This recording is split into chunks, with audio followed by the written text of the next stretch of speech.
réveil et bon début de journée avec Europe 1 matin. Dimitri Pavlenko à 7h22. C'est l'heure de retrouver Laurent Tessier. Bonjour Laurent. Bonjour à tous. Vous nous parlez ce matin du film L'Abandon sur Samuel Paty. Il est actuellement au cinéma. Vous posez cette question, mais où est la gauche ? Oui, où est la gauche pour mettre en avant le film L'Abandon, sorti il y a presque une semaine au cinéma. Un film qui met en scène les 11 derniers jours de Samuel Paty. Le professeur d'histoire-géographie a été tué, décapité par un terroriste islamiste le 16 octobre 2020 devant son collège pour avoir montré en classe des caricatures de Mahomet.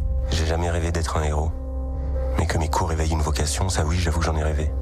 L'avocat Thibault de Montbrial avait prévenu la semaine dernière sur CNews lors d'un débat présenté par Gauthier Lebret. Vous avez face à l'islamisme les naïfs, les idiots utiles et les collabos. Les collabos, ils sont à la gauche de la gauche. Thibault de Montbrial cite notamment pour les collabos ces streamers aux centaines de milliers d'abonnés sur les réseaux sociaux, présents au Festival de Cannes et qui ont eu ces mots abjects sur le film.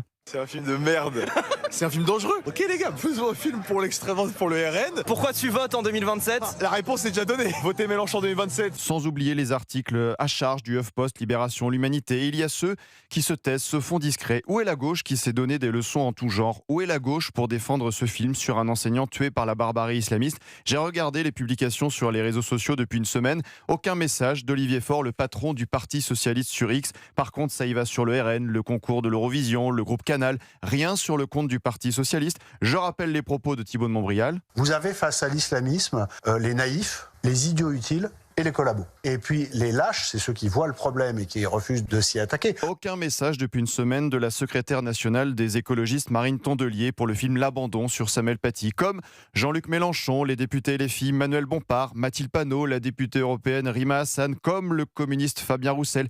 Aucun message. Sont-ils allés voir le film ? Je pose la question. D'autres se sont exprimés. La députée Prisca Thévenot, proche de Gabriel Attal, était hier soir l'invitée de Laurence Ferrari sur CNews. J'ai interpellé aujourd'hui par écrit le ministre de l'Éducation nationale pour lui demander à ce que ce film puisse être diffusé dans les lycées de notre pays avec un temps d'échange derrière. Philippe de Villiers a parlé aussi du film L'Abandon. Toute la classe politique a peur. C'est la peur qui règne alors qu'on nous avait promis le courage naissant. Pourquoi je dis que c'est d'intérêt public ? Parce qu'il faut que tous les Français aillent voir ce film. Le président des Républicains, Bruno Retailleau, a publié un message samedi. Indécent commentaire sur le film L'Abandon. Il rappelle une réalité. Samuel Paty est resté seul face à l'islamisme qui l'a tué. Refusé de le voir, c'est l'abandonner une seconde fois. Fin de citation. Alors oui, c'est l'abandon de la gauche pour le film sur les derniers jours de Samuel Paty. L'abandon d'un enseignant par la gauche. Merci à vous Laurent Tessier, le rédacteur en chef de Pascal Pro et vous tous les après-midi sur Europe 1.